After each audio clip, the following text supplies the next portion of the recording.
The first thing to realize about occasional verbal tics is that everybody, and I mean everybody, occasionally says you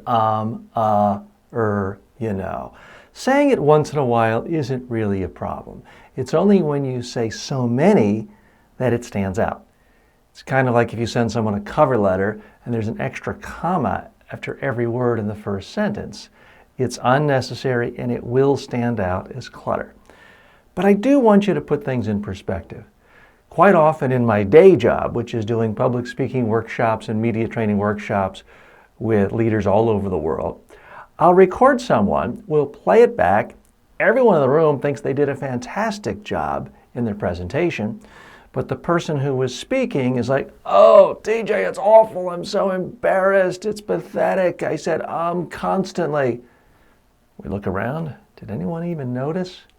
No one noticed. We played it back again.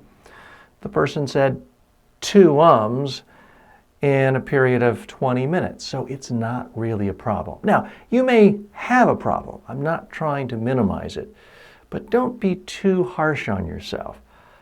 I know some people who never ever say or The problem is they're so boring with their presentations, nobody remembers anything they said. I also know some of the most famous media celebrities in the world. Former broadcasters like David Letterman here in the United States, Martha Stewart, the home goddess guru. What do those two have in common? They say constantly in every 20-second segment. And yet they both made tens, if not hundreds of millions of dollars a year talking. So let's keep this in perspective. It's far more important to have something interesting to say than to never ever say or Let's not fetishize it. Yeah, I'm going to give you more tips on how to reduce your uhs and ums.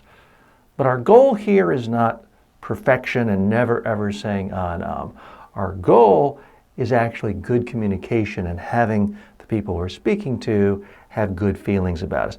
By the way, speaking of someone who's very successful, saying lots of uhs and ums, I'm not going to mention any names, but there is a wildly successful public speaking coach right here on Udemy. He's a public speaking coach. His courses have a lot more sales than mine, and every other sentence, right.